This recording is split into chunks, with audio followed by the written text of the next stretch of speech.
क्या आपको पता है आज के समय में ब्रेस्ट कैंसर पूरी दुनिया में एक बहुत बड़ी समस्या बन चुका है और अलार्मिंग रेट्स पर इसके मामले बढ़ रहे हैं। साल 2022 में पूरी दुनिया में 6,70,000 मौतों का कारण बनी है ये बीमारी। साल 2022 में ब्रेस्ट कैंसर महिलाओं का सबसे ज्यादा कॉमन कैंसर उभर कर सामने आया। दुनिया के हर देश में इसके केसेस आ रहे हैं। अगर अपने देश में नजर डालें तो भारत में भी इसके मामले लगातार बढ़ रहे हैं, वो भी अलार्मिंग रेट्स पर। आपको ये भी याद दिला दें कि हाल ही में ये रिश्ता क्या कहलाता है फेम हिना खान ने सोशल मीडिया पर बताया कि वो स्टेज 3 ब्रेस्ट कैंसर से डायग्नोज हुई हैं। ये खबर सभी के लिए चौंकाने वाली है क्योंकि हिना खान एक यंग और फिटनेस फ्रीक सेलिब्रिटी के तौर पर मानी जाती हैं और उनके लिए ये खबर सुनकर फैंस बहुत शॉक्ड भी हैं। हालांकि हिना खान बहुत हिम्मत दिखा रही हैं और एक सोशल मीडिया पोस्ट में उन्होंने ये भी कहा कि वो चाहती हैं कि वो नॉर्मल रहें और आसपास के लोग भी नॉर्मल रहें और वो अपना इलाज सही से पूरी दृढ़ता से करती रहें। इसके अलावा कई सेलिब्रिटीज इसकी शिकार हो चुकी हैं जैसे कि ताहिरा कश्यप, महिमा चौधरी। तो आइए जानते हैं आज कि क्या है ब्रेस्ट कैंसर। ब्रेस्ट कैंसर एक बीमारी है जिसमें एबनॉर्मल ब्रेस्ट सेल्स बहुत ज्यादा बढ़ जाते हैं और ट्यूमर बन जाते हैं और समय पर चेक ना होने पर ये ट्यूमर्स आपकी पूरी बॉडी में फैल जाते हैं। Breast cancer cells milk ducts या मिल्क प्रोड्यूसिंग लोब्यूल्स में बनने शुरू होते हैं सबसे पहले। अगर बात करें ब्रेस्ट कैंसर की तो इसमें कई तरह के कैंसर होते हैं जैसे कि डक्टल ब्रेस्ट कैंसर जो कि डक्ट्स में होते हैं और दूसरा है लोब्यूल्स ब्रेस्ट कैंसर जो कि लोब्यूल से शुरू होते हैं। इसके साथ ये जानने की भी जरूरत है कि ब्रेस्ट कैंसर इन्वेसिव और नॉन इन्वेसिव भी हो सकते हैं। चलिए इनके बारे में हम विस्तार से आज जानने वाले हैं क्योंकि आज के समय में प्रिवेंशन ही सबसे बड़ा हथियार है हमारे साथ। मेरे साथ स्टूडियो में दो खास मेहमान जुड़ गए हैं, चलिए उनका स्वागत करेंगे। मेरे साथ जुड़ी हैं कविता गुप्ता जो कि फाउंडर प्रेसिडेंट हैं विन ओवर कैंसर की। साथ ही मेरे साथ जुड़ी हैं डॉक्टर राजेंद्र कौर सग्गू जो कि डायरेक्टर हैं सर्जिकल ऑन्कोलॉजी ब्रेस्ट की। बहुत बहुत स्वागत है कविता गुप्ता जी और डॉक्टर राजेंद्र जी हमारे कार्यक्रम में। कविता जी मैं आपके पास आना चाहूंगी सबसे पहले क्योंकि आप अवेयरनेस पे काम कर रही हैं, तो मैं जानना चाहूंगी इंडिया में आज के समय में क्या हालात हैं, कितने रजिस्टर्ड ब्रेस्ट कैंसर के केसेस आ रहे हैं, कितना विकराल रूप ये ले रही है बीमारी इंडिया में। अगर हम इंडिया की बात करें तो अभी तक सर्विकल कैंसर, लास्ट ईयर तक सर्विकल कैंसर को नंबर 1 कैंसर माना जाता था महिलाओं में। अब उसकी जगह ब्रेस्ट कैंसर ने ले ली है। ब्रेस्ट कैंसर इस समय नंबर 1 कैंसर है जो डायग्नोज हो रहा है महिलाओं को। और एक मैं कहूंगी ये एक बहुत दुर्भाग्यपूर्ण बात है कि इसमें 60% जो केसेस हैं वो स्टेज 3 या स्टेज 4 के अंदर डायग्नोज हो रहे हैं, जबकि अगर हम वेस्टर्न वर्ल्ड में जाके देखें तो वहां पर ज्यादातर केसेस जो हैं वो स्टेज 1 या स्टेज 2 के अंदर ही डायग्नोज हो जाते हैं। आज की डेट में इंडिया के अंदर हर 8 में से 1 महिला हाई रिस्क पर है ब्रेस्ट कैंसर के।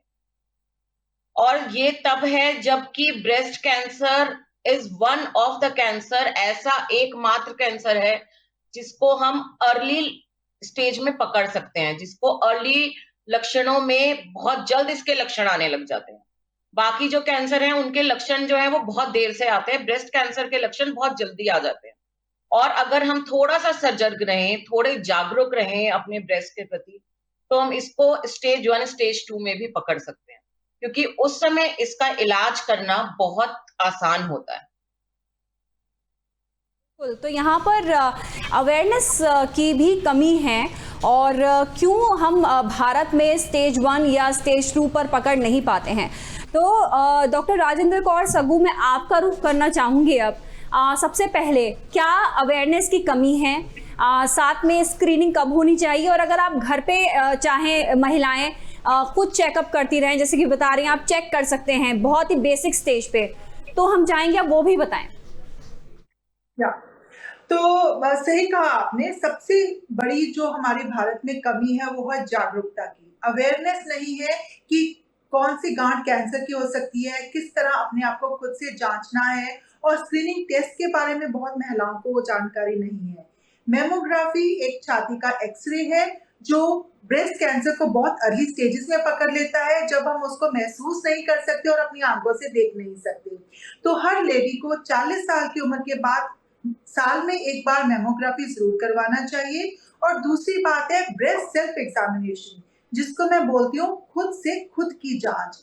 ये जांच 20 साल की उम्र के बाद लड़कियों को, लेडीज को महीने में एक बार, महीना आने के 4 से 5 दिन के बाद जरूर करनी चाहिए। और उनको पता होना चाहिए कि उनकी ब्रेस्ट की नॉर्मल लुक और फील कैसी है, ताकि अगर उनको कोई भी परेशानी समझ आए तो वो तुरंत उसको पकड़कर डॉक्टर की सलाह ले सकते हैं। और जागरूकता के साथ साथ उनको ये भी पता होना चाहिए कि उनको कौन से सिम्टम्स हैं जो ब्रेस्ट कैंसर के हो सकते हैं।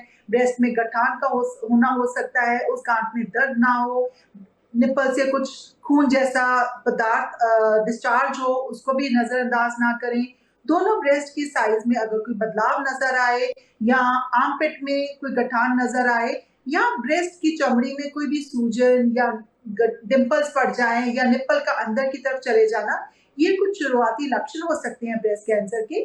और अगर उनको कोई भी इस तरह का लक्षण आता है तो तुरंत डॉक्टर की सलाह लेनी चाहिए। जैसे कि कविता जी ने बताया कि इसके जो लक्षण हैं ये और बीमारियों से और कैंसर के से कंपेयर करें तो ज़्यादा जल्दी इसके लक्षण आ जाते हैं सामने। तो क्या इसी वजह से ये सेल्फ चेक हमेशा ज़रूरी है अपने पे? बिल्कुल। ब्रेस्ट कैंसर को जल्दी क्यों पकड़ा जा सकता है? क्योंकि ब्रेस्ट एक एक्सटर्नल ऑर्गन है। ब्रेस्ट को हम फील कर सकते हैं। हमारी बॉडी के अंदर जो ऑर्गन्स हैं उनको हम महसूस नहीं कर सकते, जैसे लिवर है, पेट में आंतड़ियां हैं, पेट के ऑर्गन्स हैं, यूट्रस है, ओवरीज है, उनको हम महसूस नहीं कर सकते क्योंकि वो पेट के अंदर है। क्योंकि ब्रेस्ट एक एक्सटर्नल ऑर्गन है, उसको हम हाथ से अच्छे से फील कर सकते हैं, आंखों से एग्जामिन कर सकते हैं, और हम खुद डॉक्टर हैं। हमेशा ब्रेस्ट की गठान को खुद महिला अपने आप महसूस करती है, तभी वो डॉक्टर के पास जाकर बोलती है कि मुझे ये परेशानी है। तो आप खुद के डॉक्टर बनिए, क्योंकि ये एक ऐसा ऑर्गन है जिसमें हम बहुत जल्दी से अपने ब्रेस्ट में होने वाली चेंजेस को पकड़ सकते हैं और तुरंत डॉक्टरी सलाह ले सकते हैं। पर क्योंकि हम डरते हैं, हमें घबराहट है कि कहीं वो गांठ या कहीं वो चेंज कोई कैंसर तो नहीं, और हम उसको अपनी बॉडी में पालते रहते हैं जब तक कि वो बहुत ही एडवांस स्टेज तक ना हो जाए। कोई भी गांठ होना, क्या ये कैंसर ही है या कुछ और भी हो सकता है? क्या मल्टीपल फैक्टर्स हो सकते हैं जिससे ये हो सकती है? बिल्कुल। ब्रेस्ट में होने वाली 80% गांठें कैंसर नहीं होती। ओनली 10 से 20% गांठें कैंसर हो सकती हैं। लेकिन कोई भी ब्रेस्ट की गांठ को नजरअंदाज नहीं करना है, उसको डॉक्टरी जांच करवानी बहुत जरूरी होती है और डायग्नोज करना होता है कि ये गांठ नॉर्मल है और ये गांठ कैंसर की है। और अगर वो कैंसर की गांठ है तो उसका हम जल्दी से इलाज स्टार्ट कर सकते हैं।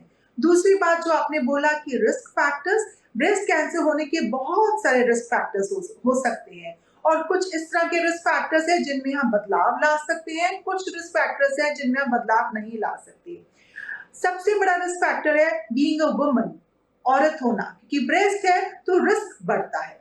दूसरा सबसे बड़ा रिस्क फैक्टर है जैसे जैसे उम्र बढ़ती है वैसे वैसे कैंसर होने का खतरा बढ़ता है। लेकिन जैसे कविता जी ने बताया, भारत में आजकल ब्रेस्ट कैंसर बहुत यंग एज की लड़कियों में होना शुरू हो गया है। मैं अपने क्लिनिक में यंगेस्ट लड़की जिसको ब्रेस्ट कैंसर देखा है वो 21 ईयर्स ओल्ड है।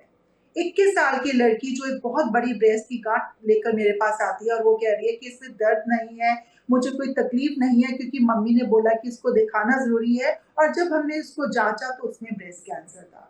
ब्रेस्ट कैंसर किसी भी उम्र की महिला, 20 साल से लेकर 100 साल की उम्र तक किसी भी महिला को हो सकता है।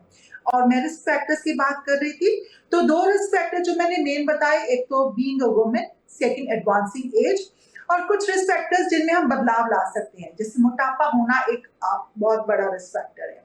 दूसरा, शराब का सेवन करना, हमारा अनहेल्दी लाइफस्टाइल, अनहेल्दी डाइट, बच्चे जल्दी ना होना, शादी जल्दी ना करना, बच्चों को दूध ना पिलाना, और खासकर शहरी महिलाएं जो बहुत अपने काम काज में बिजी हैं, स्ट्रेसफुल रहती हैं, लेट नाइट शिफ्ट रहती है, काम का बहुत ज्यादा स्ट्रेस रहता है, तो ये कुछ कारण है जो ब्रेस्ट कैंसर के खतरे को बढ़ाते हैं। कविता जी, मैं आपके पास आना चाहूंगी क्योंकि हम आंकड़ों की भी बात कर रहे हैं, अवेयरनेस की बात तो कर ही रहे हैं, आंकड़ों की भी बात कर रहे हैं। मैं इंडिया की बात करूं, केसेस बढ़ रहे हैं जैसे कि आपने बताया, जैसे कि हम रिपोर्ट्स में पढ़ रहे हैं, लेकिन क्या इसमें आप फर्क देखती हैं? क्या ऐसा है कि रूरल एरियाज में ज़्यादा आ रहे हैं, अर्बन एरियाज में ज़्यादा आ रहे हैं? क्या ऐसा कुछ फ़र्क देख पा रहे हैं? क्योंकि अगर हम रूरल एरियाज की बात करें तो वहाँ पर इलाज भी इतना एडवांस नहीं है। ये चीज़ हमें एक्सेप्ट करनी ज़रूरी है कि वहाँ पे इतना एडवांस नहीं है इलाज, इतना ज़्यादा नहीं है। तो क्या ऐसा है कि रूरल एरियाज में और अर्बन एरियाज में फ़र्क है केसेस में? नहीं, ऐसा नहीं है कि रूरल एरिया या अर्बन एरिया में कोई फ़र्क है। हालाँकि अर्बन एरिया की लेडीज़, जैसे मैम ने बताया, कि थोड़ा ज़्यादा हाई रिस्क पर है ब्रेस्ट कैंसर के, because of their sedentary lifestyle. पर हम पिछले 8 साल से ब्रेस्ट कैंसर महिलाओं के साथ काम कर रहे हैं और उसमें देखा जा रहा है कि बराबर-बराबर है। अगर शहरी भी अगर 5 महिलाएँ हमारे पास आ रही हैं, तो उतनी ही महिलाएँ दूर-दराज के इलाकों से भी आ रही हैं। माना वहाँ पे इलाज नहीं है, पर वहाँ पर मुझे लगता है कि लोग थोड़े जागरूक ज़्यादा हैं। वो थोड़ा अपनी हेल्थ की तरफ ज़्यादा ध्यान देते हैं और वहाँ से लोग चल के दिल्ली, मुंबई, कलकत्ता जैसे शहरों में जाके अपना इलाज करवाते हैं। तो इन जगहों पे, जैसे कि हमारा मेन काम रहता है वो दिल्ली एम्स में रहता है या टाटा मेमोरियल मुंबई में रहता है। तो वहाँ पर हम देख रहे हैं कि दोनों ही, शहरी भी और गाँव से भी, बराबर की मात्रा में ही महिलाएँ वहाँ पर ये शिकायत लेकर आ रही हैं। बिल्कुल। तो मैं आपके पास आना चाहूँगी अब डॉक्टर राजेंद्र, क्योंकि हम केयर की बात कर रहे हैं, अवेयरनेस की बात कर रहे हैं। ये पैलिएटिव केयर क्या होती है ब्रेस्ट कैंसर में, इसके बारे में कुछ बताएंगे आप? पैलिएटिव केयर उन महिलाओं को दी जाती है जिनका कैंसर बहुत एडवांस हो गया है, जिनको हम ट्रीटमेंट, हम कह रहे हैं कि अभी आपकी सर्जरी नहीं हो सकती, आपको रेडिएशन थेरेपी नहीं दे सकते, कीमो भी आप पर बहुत ज़्यादा अच्छा असर नहीं दिखा रही, तो हम उनको पैलिएटिव केयर देते हैं।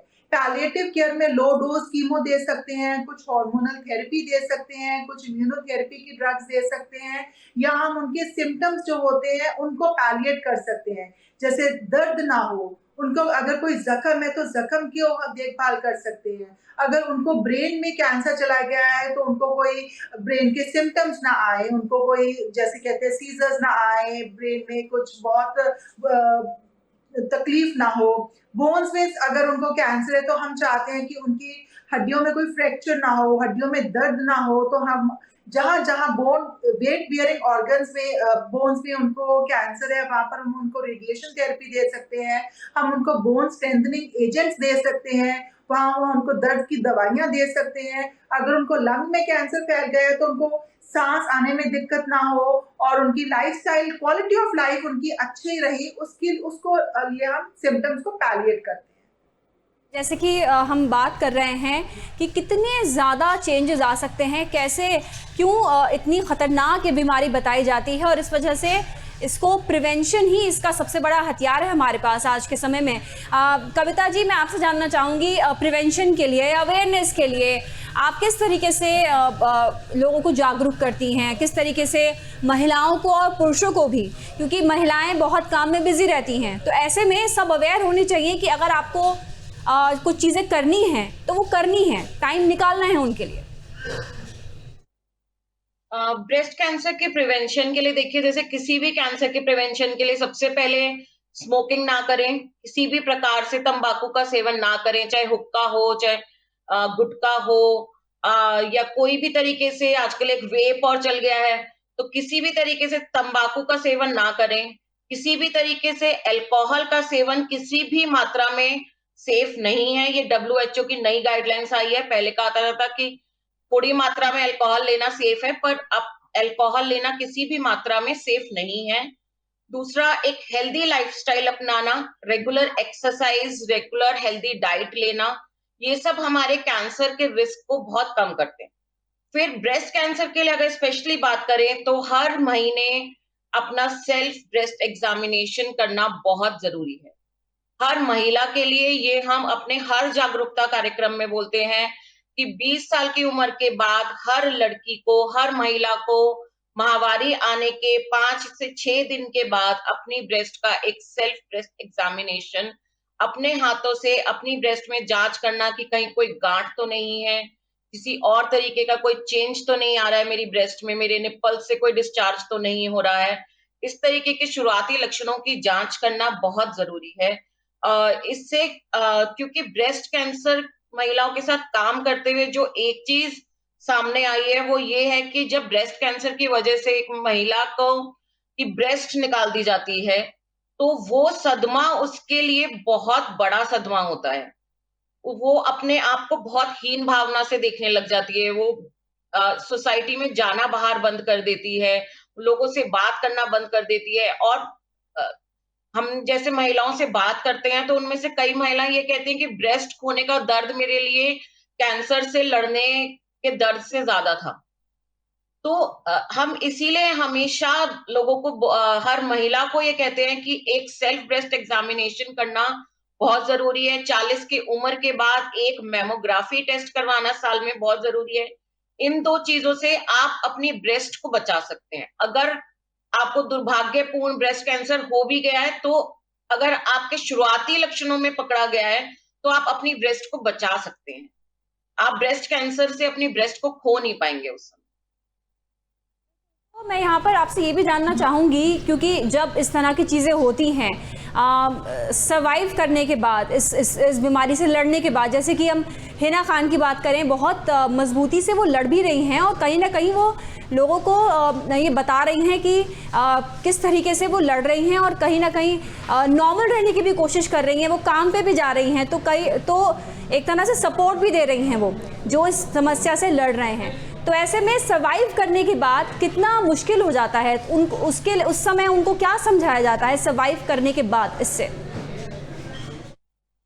सर्वाइव करने के बाद यही समझाया जा सकता है कि जब आपका ट्रीटमेंट पूरा हो गया है, अब आप एक नॉर्मल लाइफ जी सकते हैं। जिस तरह से आप पहले काम करती थी, चाहे घर का चाहे बाहर का, आप सब काम कर सकती हैं।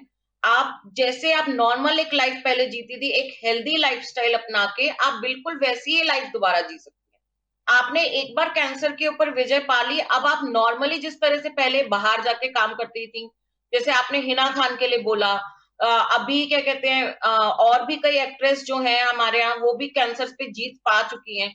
तो अगर उनका ही एग्जाम्पल हम लें, तो वो सब नॉर्मल काम कर रही हैं उसके बाद।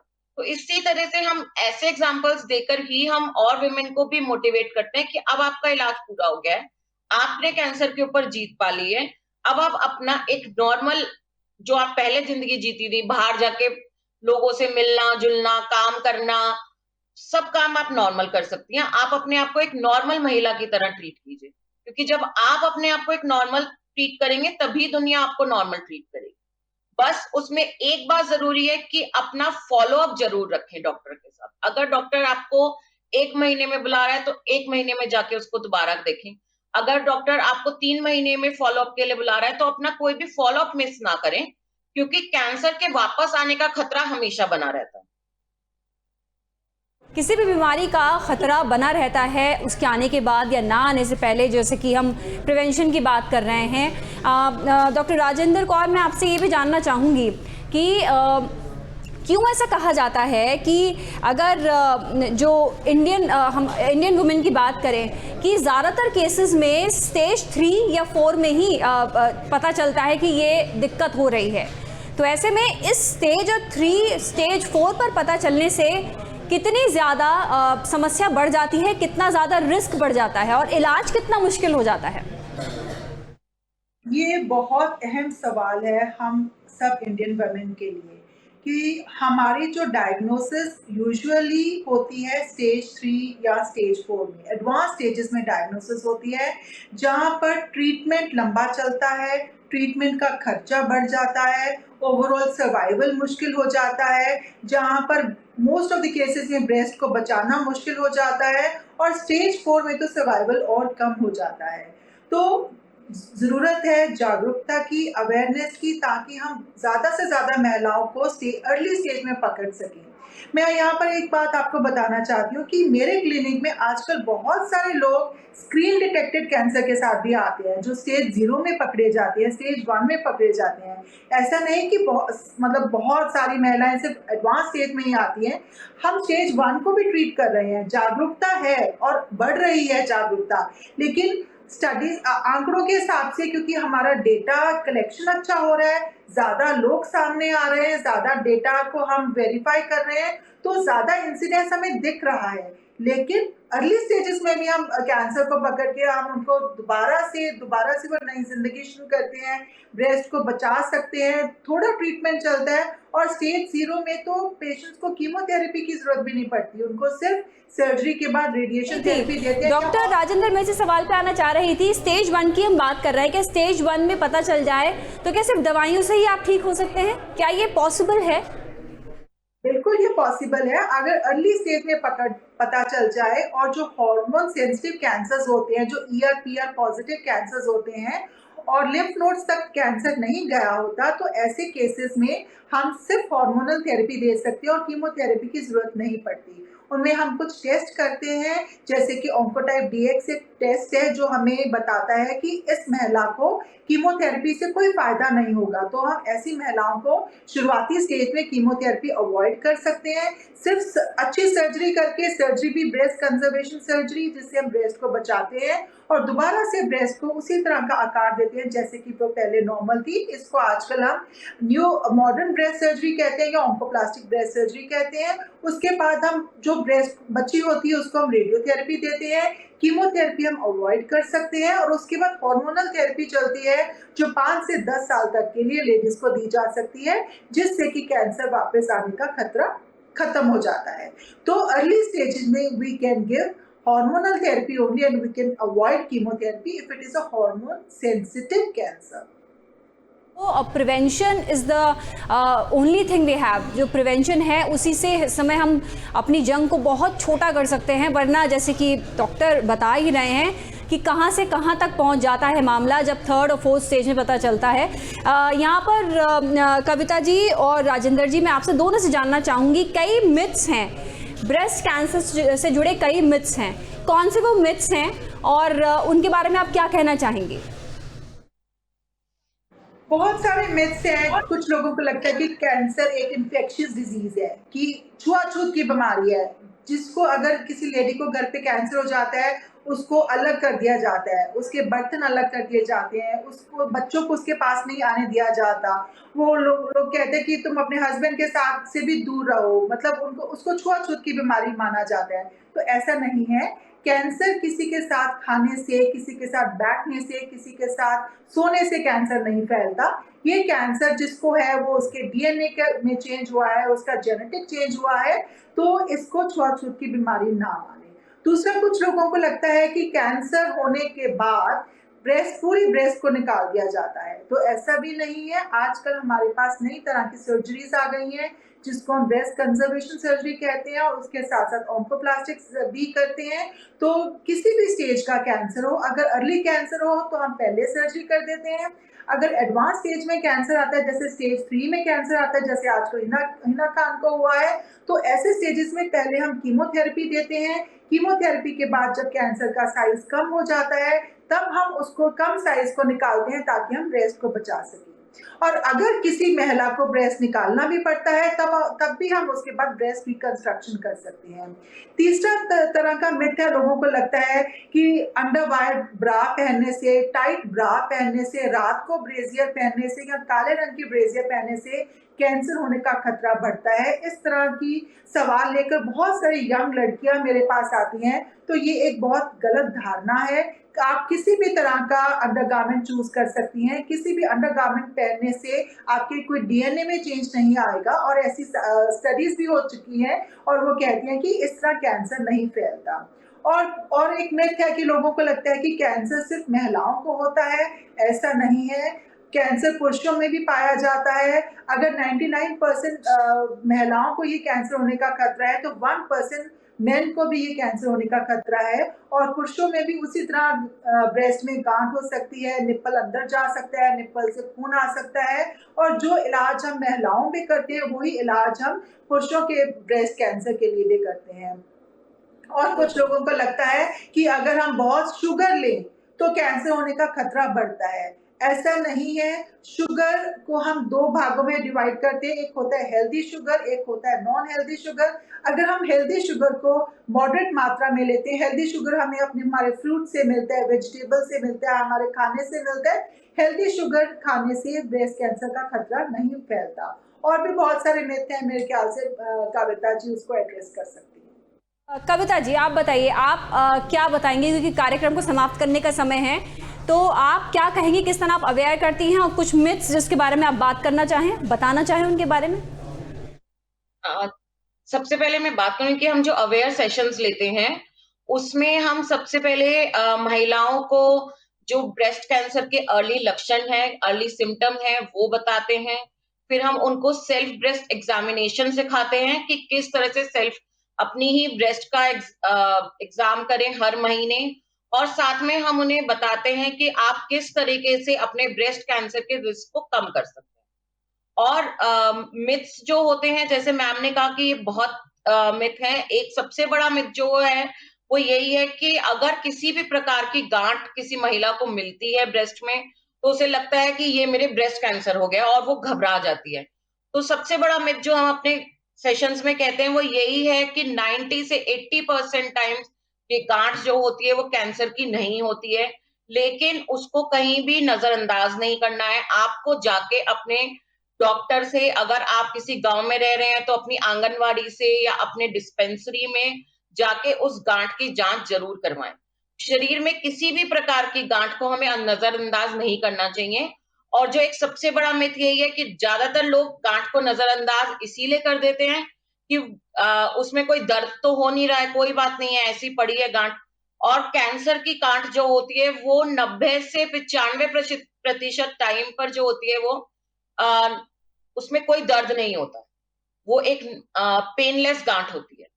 तो ये दो तरीके के जो मिथ हैं जो जिन पे हम बहुत एम्फेसिस करते हैं जब हम अपने इस तरीके के जागरूकता कार्यक्रम जाके आगे लोगों को, महिलाओं को जागरूक करते हैं। बिल्कुल, तो यहाँ पर ब्रेस्ट कैंसर से जुड़े कई मिथ्स के बारे में बात करी, प्रिवेंशन के बारे में हमने बात करी, ताकि महिलाएं हैं और ये पुरुषों को भी हो सकता है, तो ये बीमारी ऐसी है कि इसके बारे में पता होना चाहिए और स्क्रीनिंग बहुत ज़रूरी है, सेल्फ एग्जामिनेशन बहुत ज़रूरी है और सबसे अहम, अपनी बॉडी के किसी भी चेंज को नज़रअंदाज ना करें। ये चीज़ महिलाओं और पुरुषों दोनों के लिए है। बहुत बहुत शुक्रिया कविता गुप्ता जी, आप हमारे साथ जुड़ी, डॉक्टर राजेंद्र कौर सगू आप हमारे साथ जुड़ी, आप दोनों का शुक्रिया, इतनी अहम बातें हमारे साथ आपने शेयर की हैं।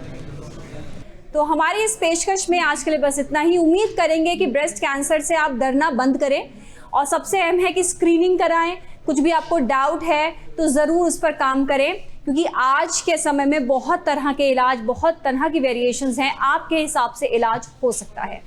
तो अभी के लिए हमें दीजिए इजाज़त, अगले हफ्ते फिर से हाजिर होंगे, तब तक के लिए नमस्कार। श्रेष्ठ उत्तराखंड पर खबरों से जुड़े रहने के लिए चैनल को सब्सक्राइब और लाइक करें, बेल आइकन दबाएं और देखते रहें श्रेष्ठ उत्तराखंड।